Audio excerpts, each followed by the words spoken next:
fill your thirst beside the river. Wash the journey from your hands. Feel the comfort flow inside you. Come this far, you understand. Fear's not allowed, where dreams can be lost or found. Hello, welcome to our show. This is our 40th show. This is Healing Outside the Box, and I'm Rosemary Lachance, and I'm a Reiki practitioner and a spiritual advisor. And I'm Traci Crampton, and I'm an energy practitioner. And we have made it our mission to introduce people to alternative forms of healing for the mind, body, and soul. We are providing ongoing shows in which we will explore many forms of alternative healing. We will be inviting guest speakers who are experts in the fields of alternative medicine, energy healing, nutrition, spirituality, and much more, to share their valuable information with you.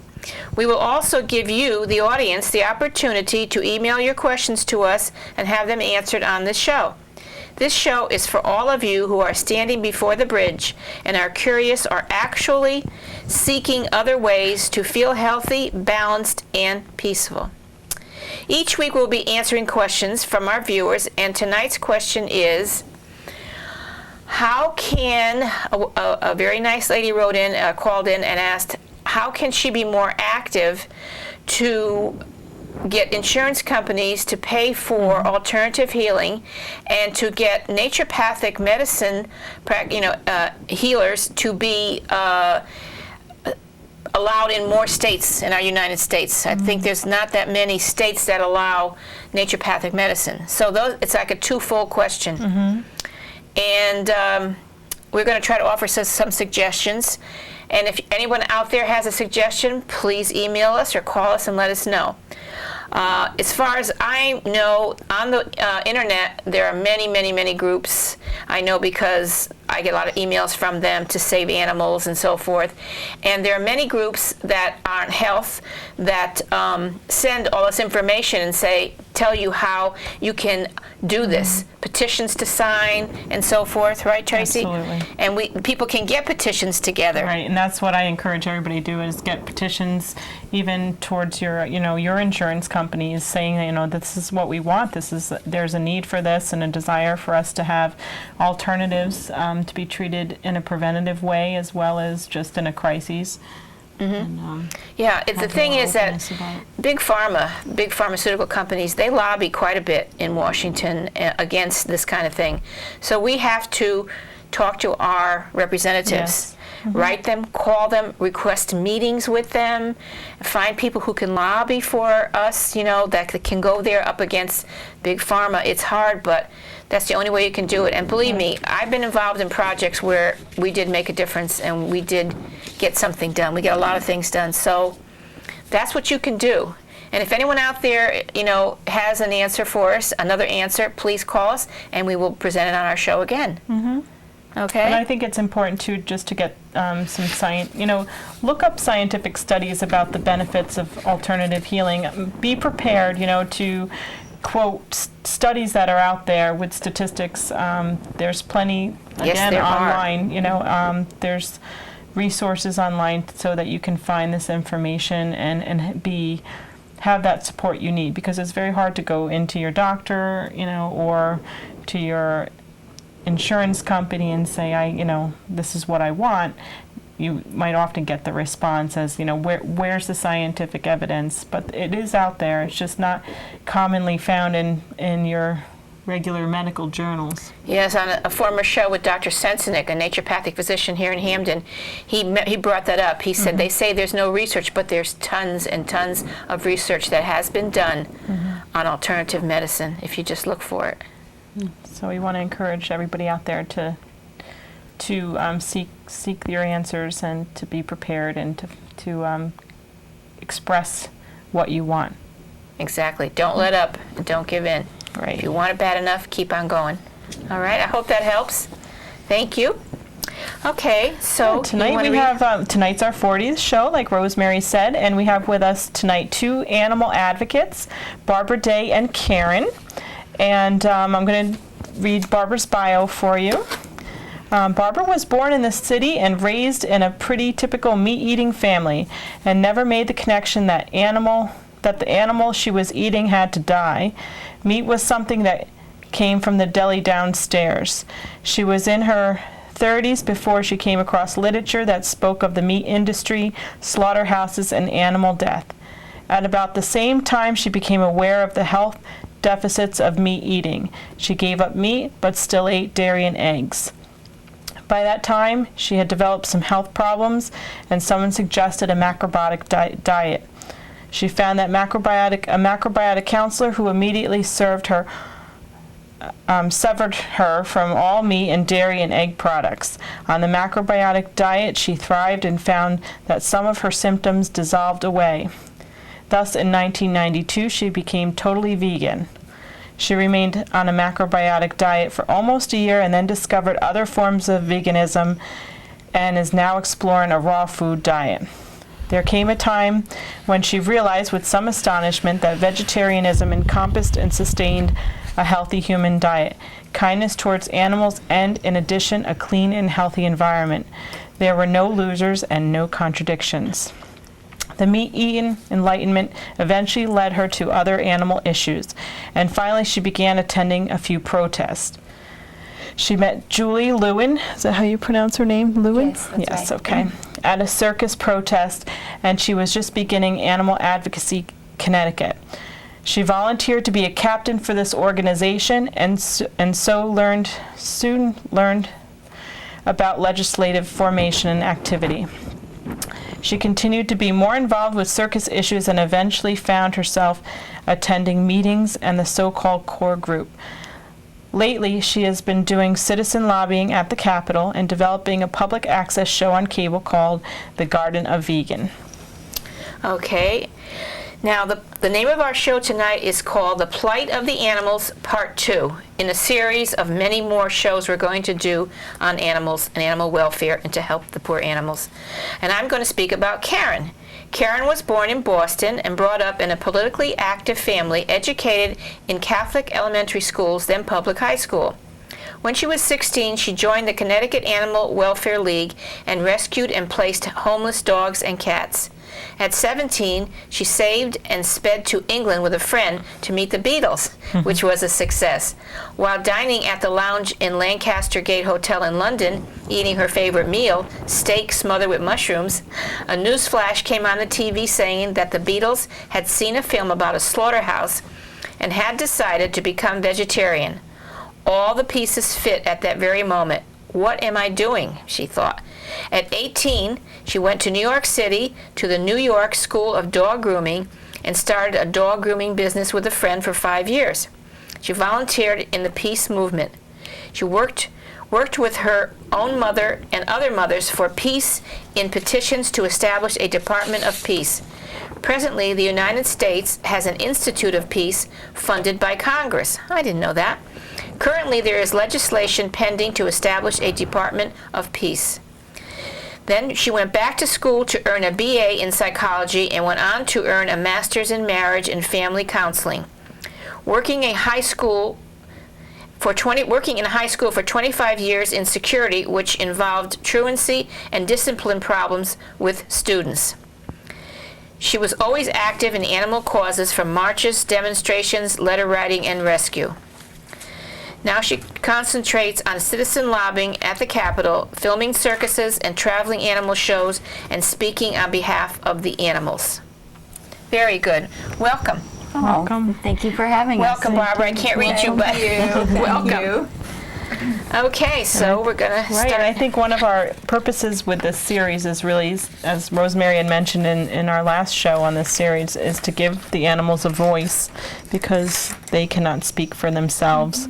So we're so glad that we have people here who can help us do that for the audience. Yes, really true. They're mute animals, and they need us to speak out for them and help them, as Traci said. So this is wonderful. We hope to have many more people like you on the show to explain to our audience just what does go on with these poor animals. So, All right. well, Now, we like to ask a little bit from each guest, like what was the pivotal moment? What really made you so passionate about this cause or what you're in now? Yeah, So what- Karen, maybe we'll start with you since you're closest to me. Well, like in my biography at the Lancaster Gate Hotel in London, I had always had an affinity with animals and I always cared about them, but I never thought of what was on my plate having to be an animal. I thought of that as whatever it was called, beef or Exactly. not the cow or Right. the lamb. Not giving it its name. Its Right. proper name and proper education. No one ever really said, what was going on. So at that moment when my idols, the Beatles, had decided, this is horrible what they had seen in the slaughterhouse footage, it just dawned on me right then, I can't eat these animals, and I have to expand my rescue work into more the philosophy about what we're doing to animals day to day in our living. And it may be uncomfortable at first because you have to make a lot of changes in your life, but the more you do it, the more feeling of gratification and satisfaction you have that you're leading a peaceful existence with all creatures. that's right. Beautiful. And Barbara, same question. What brought you to, what was your moment of awakening? I don't think I really had a pivotal moment. Okay. I think Series it of was small. just a slow evolution, and as I began to associate with people, like on a protest line or something, and I found things to read, and it was like, sometimes when they skin an animal alive for a fur coat, that animal really isn't totally dead. I mean, it was and then they beat these elephants into submission, and and it just continued on, and finally, this whole horror just came in front of my eyes of the way that we, as human beings, think of other species. Right. And I said, we care for each other, and that's as it should be, and we've done a lot of things throughout the ages, to, getting children out of sweatshops and battered women and working towards all of these things. But the leap from human to another species is a big one, Yes. and we have yet to make that leap. And somewhere along the line, I said, I have got to be involved with this because I just can't go home and just go to sleep with all of these visions in my mind and not do something. Exactly. So that's what brought me to it all, I guess. And we have to realize, we are all interconnected. It's not just people being connected with one another. I mean, we are living on a planet, and every species is here and holds a purpose to sustain this planet. And we're so interconnected. And if you start, making such a impact on one species, it will ultimately affect us as individuals. So we have to understand how that fabric is set up. And I know we've spoken on earlier shows about even when we're eating food, whether it be meat or vegetable or whatever, all that food has an energy. It has the history that came to that food before it hit your plate. And what is that history, and what is the energy of that food, and how we ingest that and how it affects our bodies, whether you're conscious of that history or not. And I think the more conscious we become, the harder it is to look at what we eat and not have some kind of Empathy. and reaction to that. So Yeah. I remember once, and I said at another show, if slaughterhouses had glass walls, everyone would stop eating meat. Exactly. And I think a lot of us choose not to even look, because we Right. know that, oh my God, once we look, we will be so appalled that we'll have to change our lives. So I this, know. Change is not easy hopefully for these us. shows will help us to look a little bit into yeah, the lives. and it's something you do gradually. Right. We don't expect people to say, stop immediately. Some younger people do that, but when the older you are, the more you've been raised on this, and the more you like it. So gradually making an effort, praying over the food, thanking the animal, and keep asking your angels and so forth for help to give me the willpower to not desire this anymore. Slowly, it takes time. That's what I want you to know out there. It just takes time. You don't have to make a big sweeping change all at once, but if you're moving in that direction. And every time you give up the meat or the dairy or whatever, that spares an animal a lot of suffering. Yes. And just think of yourself when you don't feel right or you're sick and you just say, please, I just want to feel better. And each one of those animals feels better and can live their life. It is. It's a comforting thought when you eat a meal that's all vegan or something, and you finish that meal and you say nothing was killed, slaughtered, or hurt.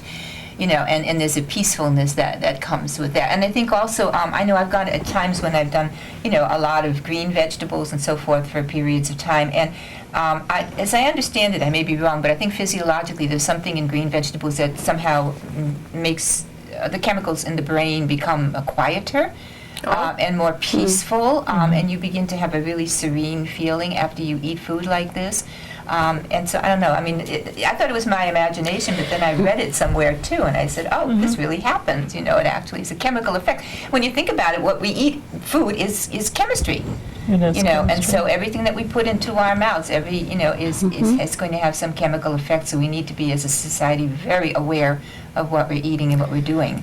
It's almost like a drug. You have to be really careful what you're eating.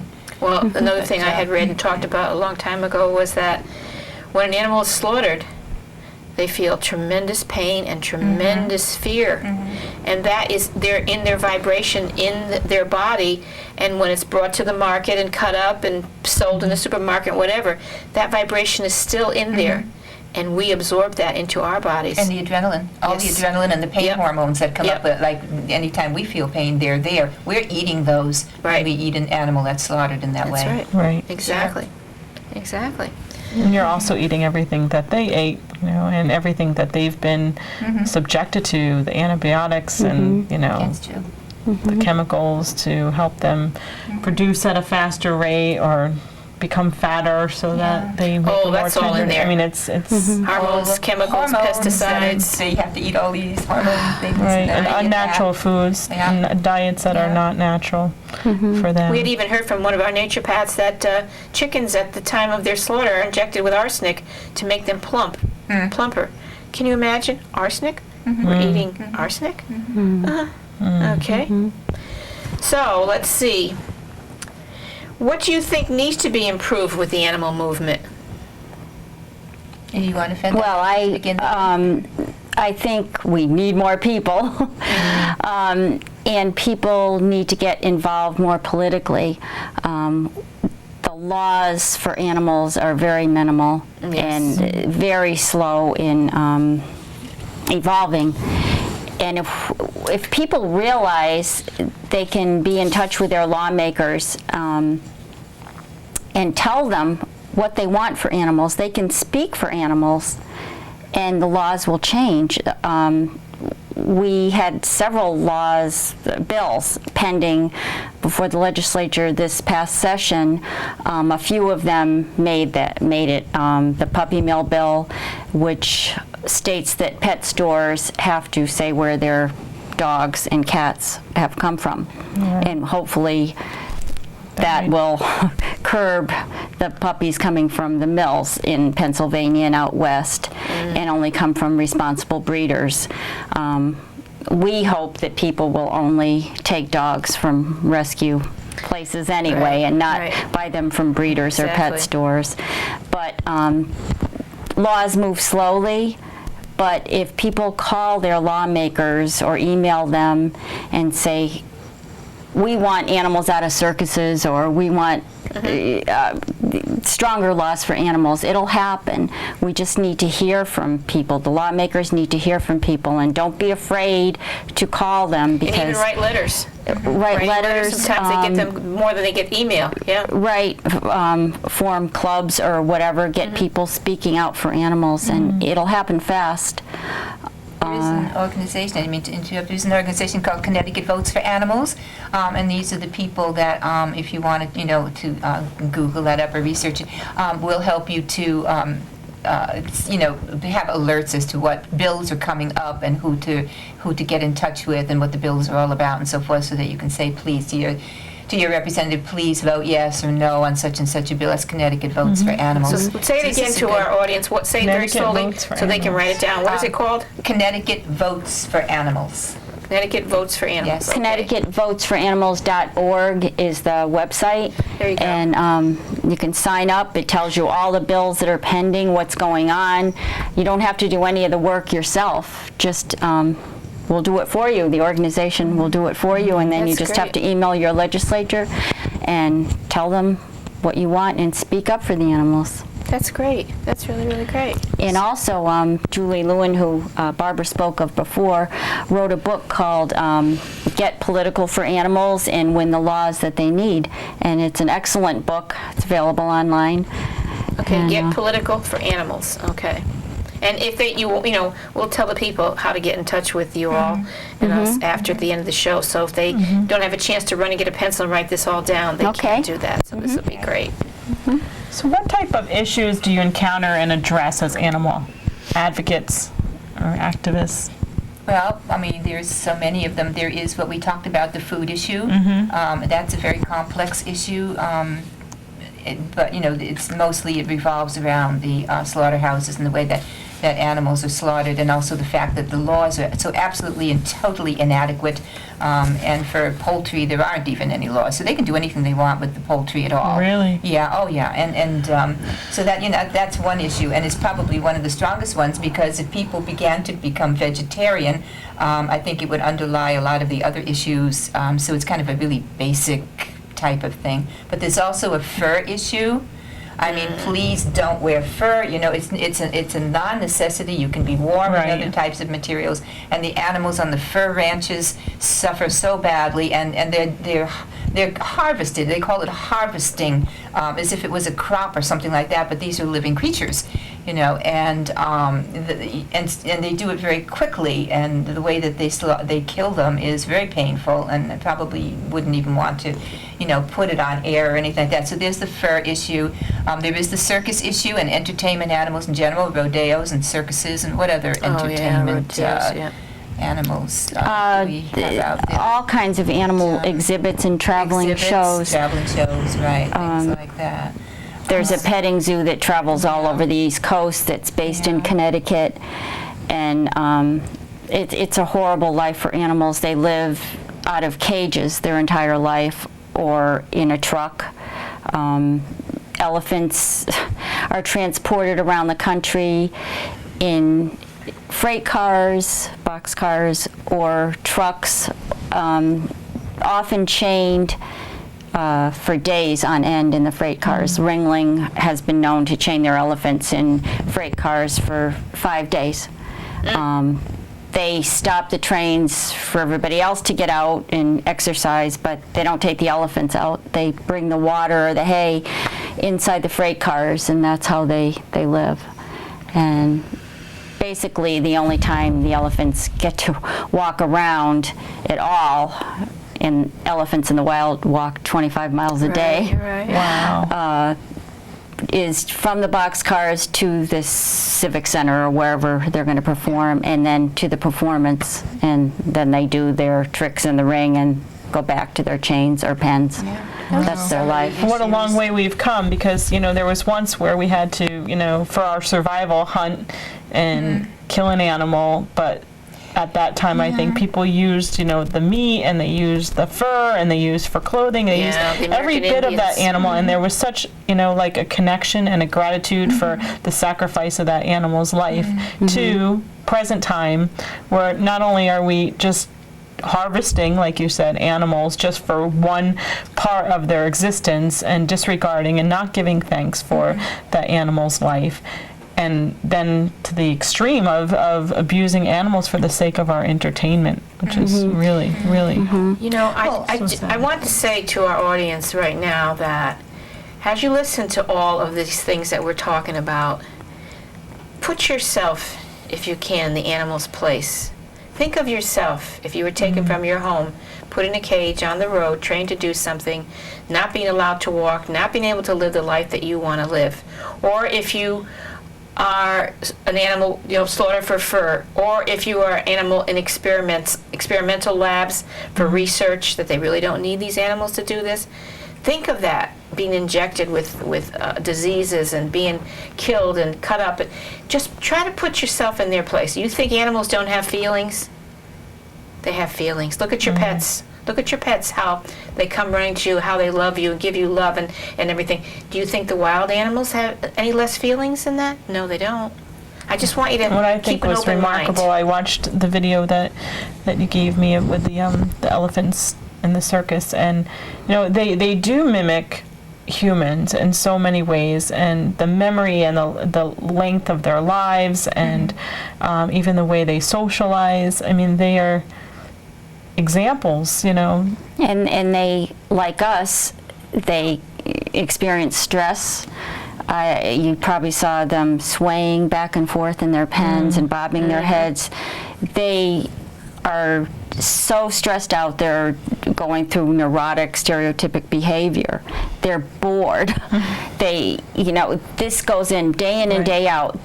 They're in chains, they're in pens, and all they can do is sway back and forth or bob their heads. And the camels and the llamas and the horses, they're all doing that. They're bobbing their heads, they're just swaying back and forth, they're picking their feet up. Their feet, Barbara has a lot of information here that was from right now Ringling Brothers is being sued. It's a federal lawsuit against Ringling for harming endangered Asian elephants. Tom Ryder, who used to work for Ringling Brothers, has brought this lawsuit up 10 years ago. It's taken 10 years. Right now we're waiting for a decision from the judge. And but a lot of information came out from the trial that Ringling admitted, and tons of video footage, and Barbara does have some facts here. I have a few things. These are some of the things that came out from the trial. In the medical records, which were reviewed by a veterinarian from the San Diego Zoo, Dr. Philip Ensley, he found all of Ringling's adult elephants suffer, all of them, from foot-related problems, lameness, nail cracks, abscesses. Now, that may sound like not, all right, so you got a little hangnail or something like that. It may sound, but this is very serious in elephants because most of the euthanization of elephants is because of lameness due to foot problems, and also for arthritis and muscle and bone problems, because they do not get the exercise that they need, and it results in all of these problems. And it is very painful, and if it goes from the foot into the bone, it's an extraordinarily painful death, and they really can't reverse it much at that point. So the feet of the elephants are more important than you would think of. So all of the Ringling Brothers people, according to these medical records, suffered from these things. And 14 of the 16 baby elephants, that's most of them, in Ringling also suffered from similar foot and joint problems. And these are babies. Yeah. And then let's see what other things that were in here. Well, in the internal written documents, these were in memos that were passed back and forth that they found discovered in Ringling. One of them dealt with an elephant who was dripping blood all over the floor, and this was pretty embarrassing for the circus from being hooked. And this was a memo, so so obviously they are being hooked because this was in the memo. And some veterinary assistant memos came in with descriptions of lacerations all over the elephants, and there was a lot of concern over that. The story is that before the show came on, what they would do is throw wonder dust on these things. Wonder dust is it's a type of thing that they put on these wounds, and it's a quick coagulant, so it makes the blood dry very quickly, and it also happens to be sort of a grayish color, and so it blends in with the elephant. So you can hook an elephant, have a wound, put this wonder dust on, and any audience looking at will never know that this and elephant the is hooks suffering. are from the bull hook. Some people may not know what that is. It's a long club with a hook at the end. We should have brought it. Well, it looks like a poker, a fireplace poker. Fireplace It's very poker, much like correct. that. Two hooks on the end, and they drag the elephant by the ears or hit them behind the legs. Or an elephant's skin is very sensitive. They can feel a mosquito bite. It's not rough and like leather. It's very sensitive, and they're sensitive to the sun also. Yeah.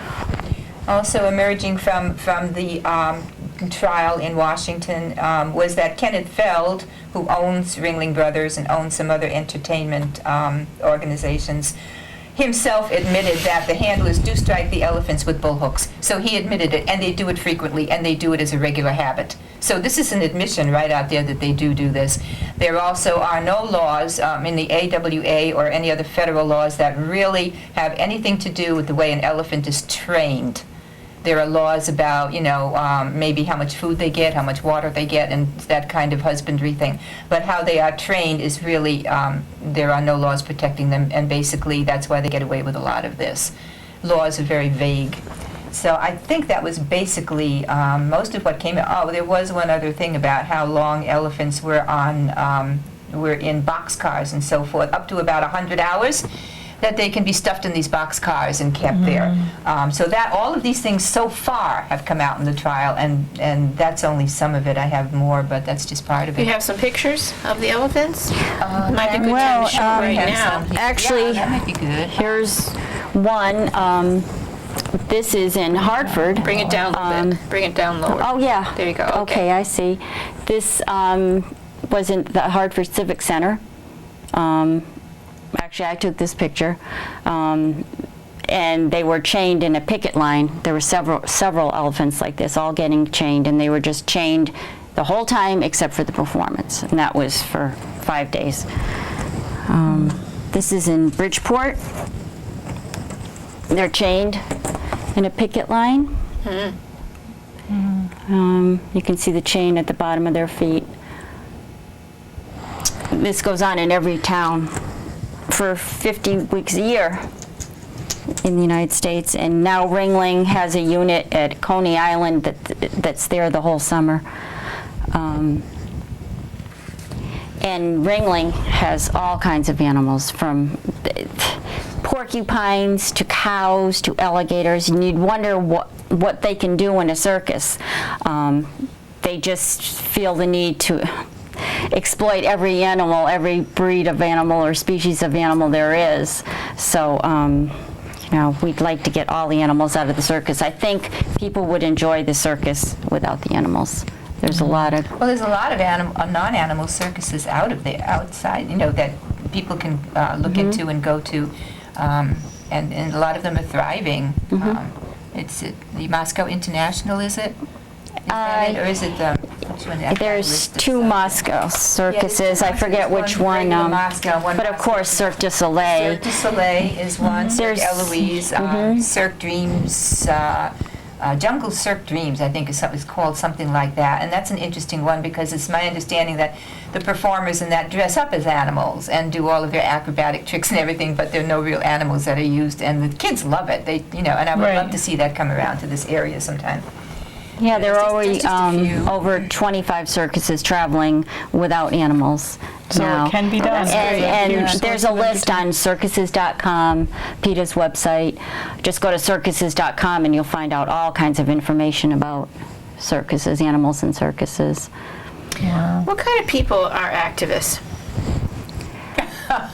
Yeah, that's kind of a loaded question, but what kind of people would you... Well, if you came and look at one of our lines, you would see people like from 10 and 11 and 12 years of age who have come with their parents and even younger, all the way up to, like I'm 72 or even older. Really? Yeah. Look at... Thank you. And, there's all kinds of people, and, men and women, and some, you see some with tattoos and long hair, and then others very, very conservative. And so, I don't know, it's hard to describe an activist. I guess it's the spirit. I guess it's in their heart.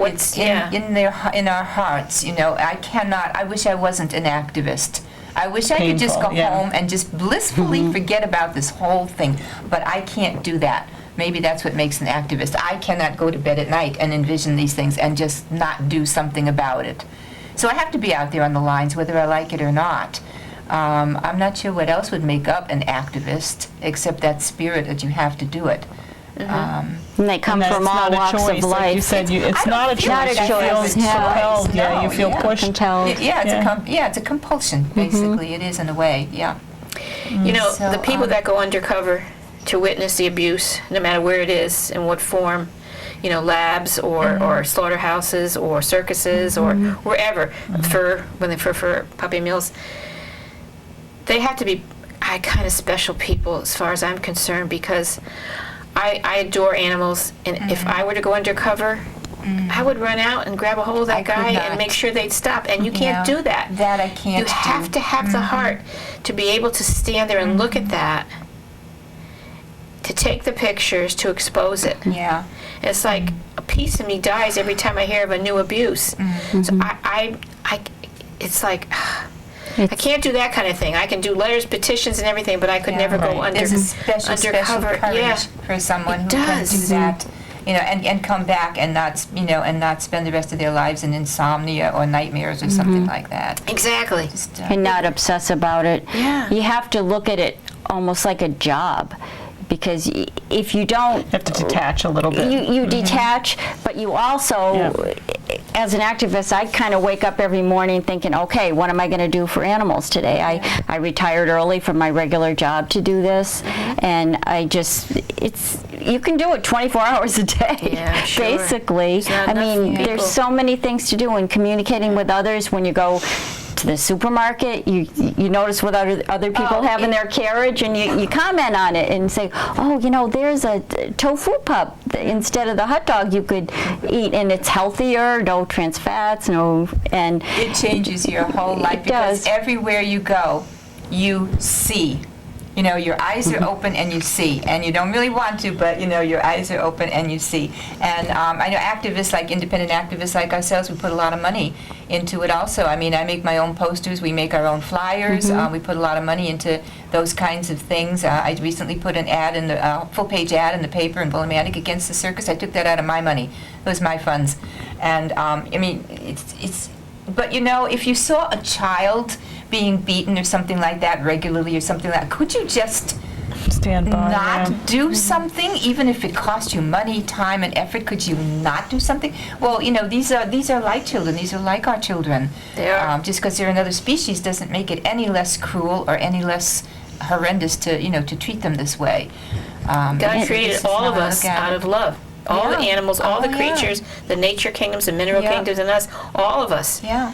And, you know, two things. Number one, you talked about the supermarket. I remember years ago, I was in a supermarket, and you know how the lobsters are kept in those tanks, which I cannot stand to look at. But, well, in this particular supermarket, the lobster was in plastic bags, suffocating to death. I've seen that too. I was yeah. appalled. I was appalled. I just heard of a supermarket in Milford that did that this over the weekend. Someone found a lobster in a plastic bag like that. They bought the lobster and took it to the ocean, let it out. But they're just going to put another one there. And I started to really get upset with the man behind the counter and asked for the manager. And another lady came up, heard me. She started yelling at him too. Well, guess what? No more lobsters in plastic bags. Great. So you can do little things like that. You can't speak up. But the second thing is, a lot of times on the news, CNN or Excite or whatever your web page is, with the news that comes on, they'll write all the different things that's happening. Especially on I have these news. Like USA Today, you can always comment on an article. And whenever there's anything about an animal, I always comment and I look. But I am really shocked at the number of people who don't have any heart for animals at all. Oh. Do not care, who make fun, who Is that make it like, it's frightening? like, oh my Is God. this frightening or what? I know. Yeah. Well, like we were talking I about, feel that like we're empathy moving is into not two there. camps of people who just would Yeah. rather turn their head, and then there's. I also feel hope that there's a growing awareness as There is. well. There are a lot I of mean, people who do you write know, beautiful so things. I do feel like we're shifting into two camps. Like there's very little gray anymore. I think you just have to open the door. Like so many people say to me, I know, but I just don't want to know. Yeah. You know, I understand, but if you open the door a little bit and you maybe just pick one facet like food or entertainment, each thing you do and stop doing makes a difference. And people often say to us when we're demonstrating at a protest, why aren't you helping children or whatever? Why aren't you, you know, it's all the same thing. We all need to pitch in and help everybody. Yeah. And we come from all walks of life, these protesters. They're hospice workers, nurses, teachers. They do care about children, and you know, it's compassion. It's limitless. I know. I like to think of it as, you know, that the dividing line is not between what are you doing for humans and what are you doing for animals. You know, people will say to us, well, you know, you must be against humans somehow because, you know, don't you care about people and everything. And I like to try to say to them that the dividing line is not between humans, and the dividing line is between cruelty and compassion, wherever you find it, because we live in a world that there's a lot of cruelty and a lot of violence going on, and don't ever think that just because this is another species that it isn't going to come back or it's going to generalize. Cruelty has no boundaries, species boundaries, and therefore we should not have any species boundaries in fighting against it. Because, you know, people who have become serial killers practiced first. It's the FBI has found out on animals, and then they graduated to people. Exactly. So cruelty and this kind of unkind actions are just things that you really need to fight wherever you find it. And that's why we have extended this show to include, you know, animals and the environment, because healing isn't just about the individual. You know, we all work together, and you know, we need one another, and we need everything. We need the plants, and we need the animals to live a healthy life. You know, one of the things that really bothers me when you go to the circus and everything, and you see the elephants performing in this way, and all the little children going in with their parents and everything, and I think to myself, you know, eventually, if things keep going as they are, we're not going to really have elephants anymore, because these animals that you see in the circuses, these are not really elephants. They're the flesh and bone of them, but the spirit is gone. Everything natural about they're like some kind of mutants, some forced mutation that the circus has done. Kids growing up, are they ever going to know? They're going to think this is what an elephant is or what a camel is, and they are going to miss out on all of the beauty and the magnificence and the wildness and the freedom and the way that these animals socialize and the whole thing that says this is an elephant. They're not going to know. They're just going to see captive animals and zoos and circuses, and that's all they're going to. And that is sad for the children that are coming in our world. It is. I think that are growing up in our world. And also the rodeos.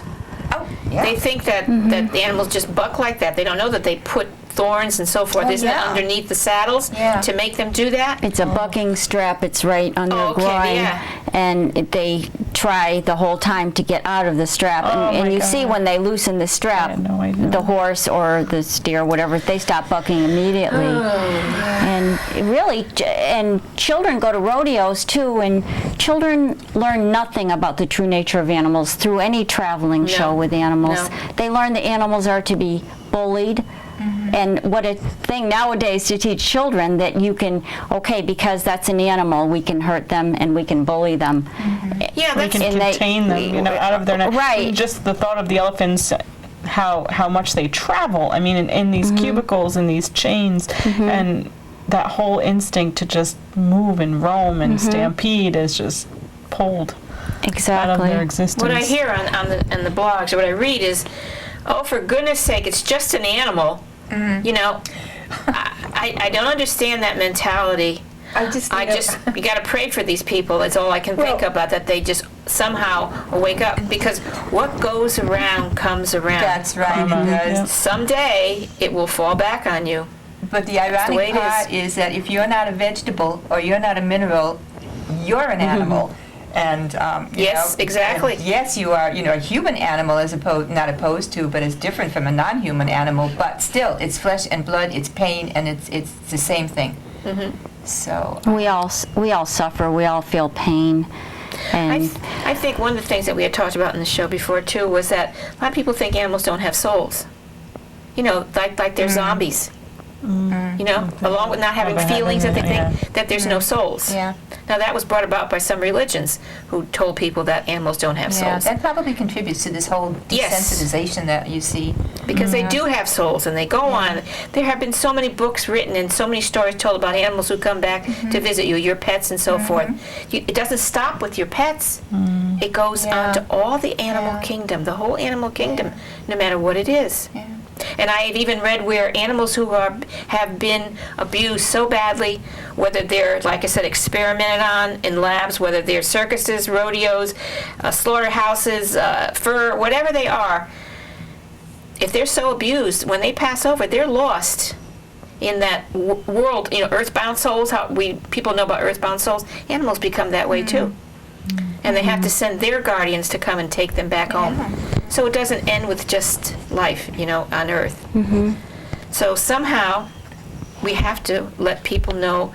Just because you don't see it doesn't mean it's not happening. That's the thing.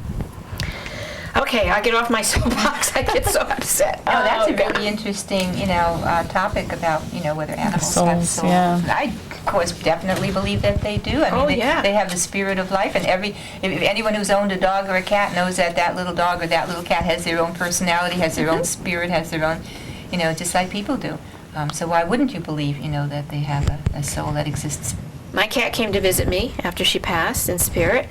And Traci and I often see, when we go to visit people, and went to visit some friends, and I saw an orange cat. I said, "Oh, your cat's orange." And they said, "No, it's white." And I said, "But I saw an orange cat run." Well, that's a cat who just passed on. I've seen So, people's animals yeah. doing Reiki on them, and they're like, "Oh, that's my cat. Yeah. That's my cat that just died, or that's the animal that I have currently." Exactly. So, Wow. And Okay. they, you know, they can find a way to communicate with us if we're open to it. Absolutely. the one thing that really consumes you is these circuses, right? I think, like you said, cruelty for entertainment, who can't Right. grasp that? I know. And it may be the first success we have maybe would be getting animals out of entertainment, and then maybe, you know, more people. Clothing, yeah, like, you know, step back from your luxuries into... Right, exactly. And then when you see the horror of animals in entertainment, you see the other horrors too. You can't help but notice, because you go to websites and you talk to people and network, and then you see. And actually, it's pretty easy. Once you get on that bandwagon, you want to go all the way. You want to say, look, you know, being vegan is healthier for me. It's better for the animals. It's better for the environment. It's better for everything. And I don't know. I would recommend a vegan diet to people, just to try it for a week and see how you feel. See the energy. See how you feel more satisfied, more peaceful, and being vegan actually means you wouldn't use animals for entertainment anyway, or clothing, or... It's a lifestyle, not just right. the eating, not just the diet. How can we, for those of us who are maybe beginning to have some awareness on this subject, how can we baby step in that direction? You know, okay, first, you know, obviously, Good you know, question. ban the entertainment. What would be the next step after that? Well, Are you talking about... Like, how do we steer? Because, you know, I know there's a lot of people who, you know, feel overwhelmed by, oh my God, you know, I have I don't want to leather give up sandals, everything. and I have, you know, I have a leather handbag, and you know, I love steak, and, you know, how do we baby step in that direction if it seems so overwhelming? Well, one of the first things, of course, is to do a little research and go to places, you know, like various websites and so forth. Vegan Outreach, right, would be a good one for veganism. That'd be good. And, you know, and start reading a little bit about it. I mean, that's always a good step. Then as far as vegetarianism is concerned, I mean, so do it 1 or 2 nights a week. Right. You know, and then see how you feel and keep going along a little bit. Wearing fur, don't. Going to animals and circuses and other things like that, don't. I mean, and explain to your children that in this family, we do not abuse animals for entertainment. We don't do that in this family. And stand on some, you know, stand on your integrity and stand your ground, you know, and explain to your children. So, I mean, but baby steps, I mean, those are not difficult, but those are mostly things you don't do. Right. You know, so it's just Choose not to do. And get on the computer, I mean, Google, good search, Bing.com, just type in animals or vegan, or there's a million things you can do. There's tons of books on And I know there's some movies even coming out for food. Your food, I want to see that. It's coming out this Food Friday. Inc. Food Inc. Yeah. Yeah, it's going to be really? Criterion Cinema in New Haven. Criterion New Haven, Food Inc. You want to see that movie. If you want to see the reality of the food industry and Yes. what it does to the planet, what it does to animals, and what it does to us health-wise, it's hard to watch, but we need anything else we research before we buy. Now, why not that? That's right. We were talking, Barbara, when we were meeting, and I wanted to bring it up. So that's the first I had heard of it. Now I'm hearing about it more. About is it Korea, North Korea, or somewhere where before the animal is they take dogs. Oh, yeah, it's just Yeah, right. The dogs, and Yeah. they torture them before they kill them because they think that makes it more tasty. It makes the meat, I don't know, healthier and more tasty. Now, how you come to that conclusion, I have no Yes, I wondered. idea, but How? this is what their belief is. So therefore, the more painful the death, you know, the healthier apparently they think or the tastier the meat is. And I've been writing, signing petitions online to send to the into the Ambassadors yes, or- the yeah, ambassadors. Yeah, on that. Oh, you know, good for you, yeah, for doing Yeah, that. because I mean, I couldn't sleep that night. I couldn't sleep that night If you're thinking about speaking, that. you know, of other countries and so forth, in the fur industry, you have to be really careful because even if you're not going out and buying a fur coat per se, you might want to go out and buy something that's got a little parka thing around, you know, with the fur trim. Be very careful because if it's, I think, what is it, $90 and under or something, or I forget what the price is. You don't have to They don't label. have to advertise whether it's fur or not. Oh. It could be dog fur, it could be cat fur, and it could come from China. So if it says anything on the label like from China or anything, and it's maybe $90 or under or something, or you know, a lower price type of, you know, with fur trim and So everything. this is how we get around. Probably Yeah, how don't we get buy around it. it. Yeah. Really, the safest way is just don't buy fur either on trim or full coat or anything. Just avoid it, you know, and just go for other types of material. You just don't need it. With our, you know, with the supermarkets everywhere and the access to healthy alternatives, you know, it's not like we're There's tons. hunter-gatherers Oh, anymore, no, where we there's- we live in northern climates and Yeah. that's our only food Right. source. I mean, around the world there's access to other food sources now. There's so tons there's of delicious really vegan seitan, all kinds of soy products that mimic meat, Yes. and really delicious. What do you think about? They were talking about it on The View. What do you think about the mayor of New York gassing the swans because they happened to fly into the plane? Oh, the geese. The geese. Yes. I'm sorry, the geese, Yeah. not the swans. They've already started doing that. I mean, you just, okay, they're in our way, we go and we kill them. This is the mentality. Right, there's so many alternatives. Changing the habitat, egg addling before the eggs are hatched. There's many alternatives and many groups working, green groups working on that, and it's just a matter of taking the time to listen to those people. New things come up like this all the time. Yeah. New cruelties, Yes. you know, and it's like, for our convenience. But we can Yeah. stop the cruelty in our everyday lives by Right. just It changing a starts little with- bit. It starts each with us. individual person, And yes. there's so many things we can do. If you come right down to an individual person just living, there's really no reason why we have to abuse animals through any of these issues. We don't have to eat them, basically. We don't have to wear them. We don't have to use them for entertainment. We don't have to experiment on them. And we can still lead productive, healthy lives. There's really just no reason to do it, except most of it is a monetary thing, a greed type of thing. or they get in our way. And the sense of supremacy that Yes. we have over them, just like you know, this is the same. It's really the same phenomenon that you find when white people thought they were supreme over African American Americans, people, yeah. or Indians, men American over Indians, yeah. women, Men over or, women. right, or any of those other Right. types of supremacies. This is just another one of them. That's all that it is. I think the people, I think I was reading somewhere that, to the people who do this kind of thing, hunters, people who get involved in slaughtering all the animals for different sport, things. You know, hunting for sport. Yeah, for sport. You know, that's not a sport. The animal, you have the gun. What does the animal have? I know. There's even places where they put animals in pens on a large estates, and you just go shoot them from a tree. Oh yeah, that's not a brave. sport. I know. That's really brave. I know. But I mean, that the people who do this themselves when they were children were abused by their parents, or were like maybe not just physically, but mentally abused. Like you're nothing, you're nobody. You give them low self-esteem. So they in turn need the power, and they exercise that over the animals, only because they can. And maybe because they don't feel they feel powerless over people in their lives. Right. So they use it on the animals, and that's why the animal doesn't mean anything. It was like, why should you give that animal special treatment when nobody ever gave me special treatment? Psychologically, you know, I've read all kicks a dog when you get home theory, right? Yeah, you know, yeah. that whole just have like a bad day, let's take it out on the dog. That's why we all have to change our view of animals and realize that they feel, and we need to empathize with their feelings.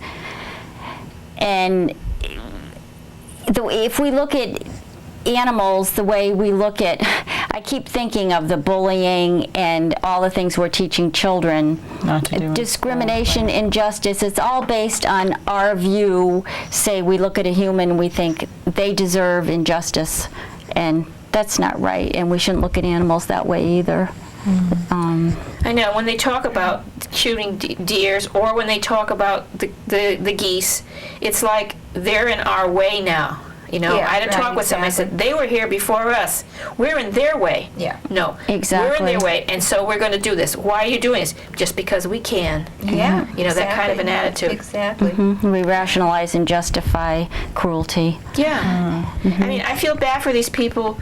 You know, I try to get some compassion for these people who've been raised like this, you know, and do feel that way towards the animal. But we have to do more to educate. We really do. Well, you know, the show is at its end. Yes. Wow. We should, Did it go quickly, fast, or did it go fast? So much more to talk about. Oh, yeah. So we're going to put up on the monitor the ways to reach, okay? You For can reach, Karen, you can call ConnecticutCompassion@yahoo.com. For Barbara, service70 Yes. at earthlink.net. That's how to reach them for And email. we'll give you all the resources you need. Any website. Right. You can find out about the elephant sanctuaries that they have. And to reach us, you can email your questions to healoutsidethebox@yahoo.com. For show schedules, visit either my website, www.rosemarylachance.com, or Traci's, which is www.entirebeing.com. And if you want to reach us by phone, I think we're going to put those numbers up too. You can call us, or you can write a letter if you like. And you can write to... Okay, if you want show copies, you could visit either of our websites. Okay, and We're doing things in reverse tonight a little bit. Any of these shows you are for sale. If you like them, you can purchase them. And if you want to write to us, you can write us at East West Healing Arts Group, 410 State Street, Suite 2, North Haven, Connecticut, 06473. I'll leave you with our quote for tonight. Yes, our quote for tonight is, There you go. as custodians of the planet, it is our responsibility to treat all species with kindness, love, and compassion. That these animals suffer through human cruelty is beyond understanding. Please help this madness. And that was quoted from Richard Gere, the most handsome movie star. Okay. I want to thank you for joining us tonight. And we'll see you next time. ladies. Thank you so much. Thank you. Thank very you. much. Thank you. Whoops. Thank you, Barbara. It was definitely a pleasure. Thank you for having us. Good night. Good night, Good everyone. night.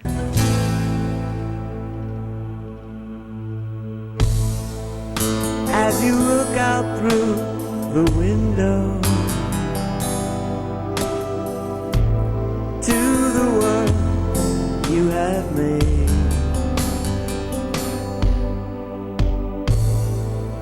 always know you are the